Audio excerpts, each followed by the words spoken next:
Hey folks, Quillican here, and welcome to San Francisco International Airport. It is currently 5:30 a.m.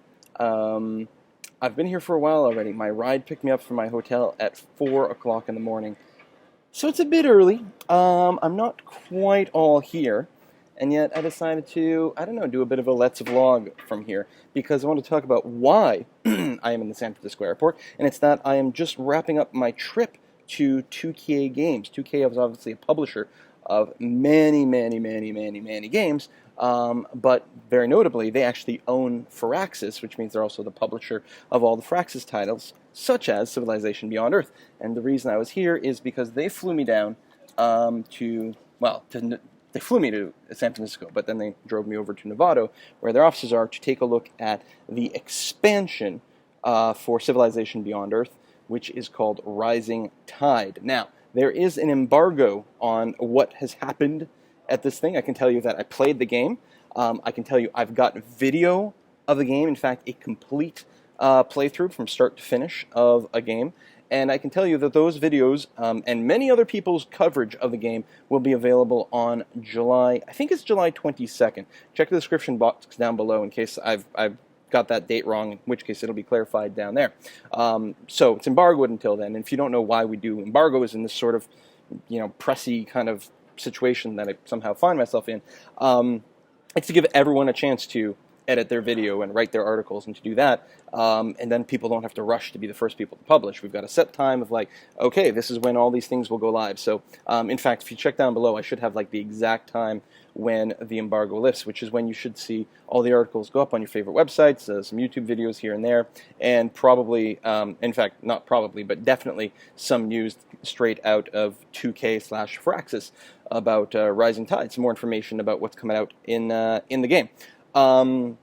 So at this time, I cannot tell you, really what the experience of the gameplay was, although I can tell you I had a very good trip, other than the fact that I am very loopy because it's so early in the morning. What I'm going to do now is, in case you haven't been following, the Rising Tide news, I'm going to go and read the Steam page for Rising Tide and just sort of expound on what I can see there without adding any additional information. So, the Steam page for Sid Meier's Civilization Beyond Earth Rising Tide, just so insanely long. I'm going to have to just whack that down for my title, since I have to add Let's Play and episode number and all that. I'll probably just call the game Beyond Earth Rising Tide or something. It says it's going to be available in fall of 2015, which means not too long a wait. I mean, I don't know how they divide their quarters up.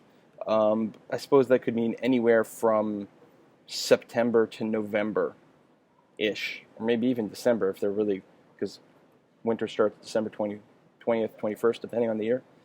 Yeah, so somewhere in there. So hopefully earlier than later, but I actually have no idea whatsoever. So don't try to read anything in there. All right, so one of the things, before I get into reading this, I'm going to talk about Beyond Earth. I think I'm not alone in saying that a lot of us played Beyond Earth, put in several games of it, and then sort of felt like they were kind of done with the game, which is sort of what I've said before about it. In that, I felt like I sort of ran out of new things to explore and discover in the game, and was in fact waiting for an expansion. And one of the things with basically all the Civilization games, and in fact basically with most strategy games in general, is more than any other game, their development is very iterative, and that happens before the game is ever released as well, where you add a feature, does it work, does it not work, it's fun, maybe we'll take it out, we'll replace it, we'll put another one in, we'll tweak things, how do these two features work together, and you keep trying all these things because strategy games are very much like a big house of cards where everything is dependent on everything else, and changing one system affects 10 other systems that exist within the game. And one of the things with game developers and game designers is these are people who want to make games, then they've got tons of ideas for them, they're very creative.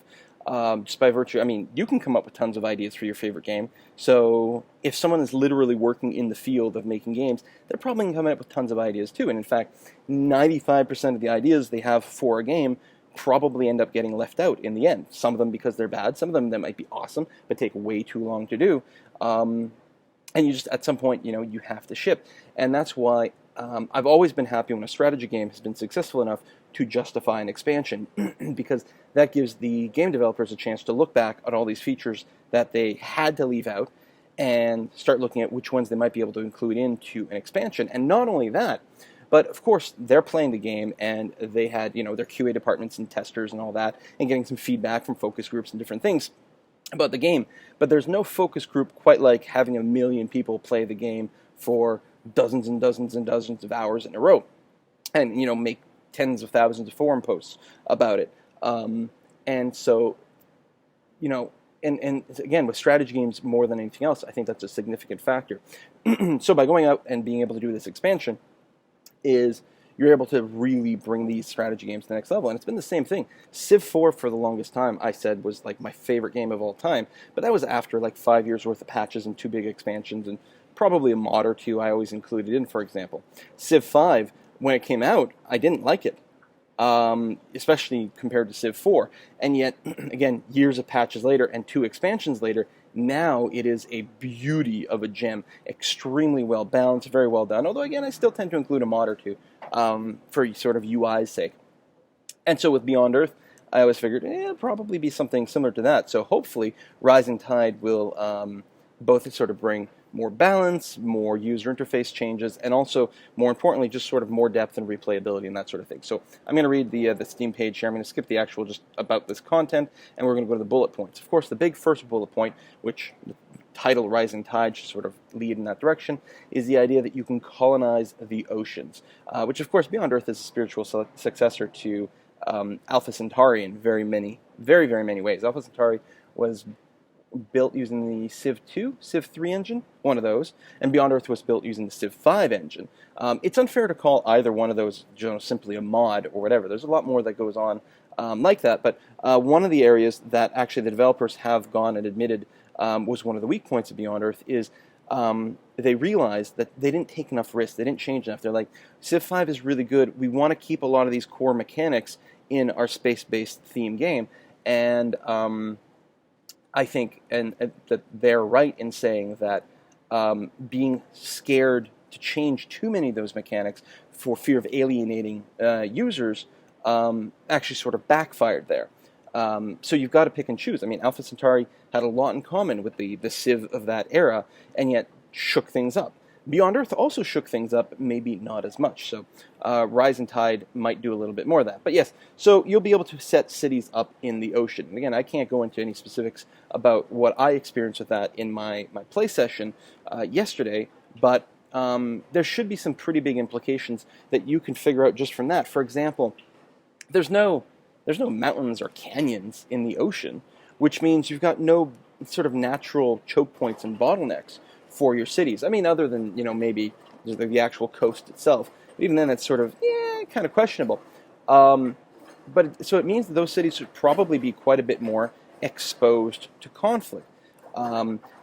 Also, the implication is if you're building cities in the water, in the ocean, people are probably going to build a lot more navies, which means all of a sudden naval stuff is going to become a lot more important, which means that even your coastal cities, which might have been relatively safe before, again, sort of next to a mountain, some hills or something like that. Yeah, it was exposed to the coast, but who cares? People didn't have that many boats. Well, now there will probably be a lot more boats in play, which actually, even if they don't change any mechanics of combat or city defense or anything like that, all of a sudden your inland cities are much, much more defended effectively, just by virtue of the fact that every other city will be a lot more exposed and there'll be more emphasis on naval combat, which will probably mean your inland cities are slightly safer, which is kind of interesting and will probably change the way we settle cities, just by virtue of, you can colonize the ocean.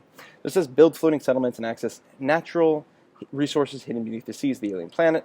Alien beasts with unique abilities inhabit the water and challenge the player in new ways. Ocean provides a fully replayable map, new gameplay mechanics, and strategic possibilities for players to reign supreme on their new world. I think the fully replayable map is just reminding you that, every map is randomly generated in Beyond Earth.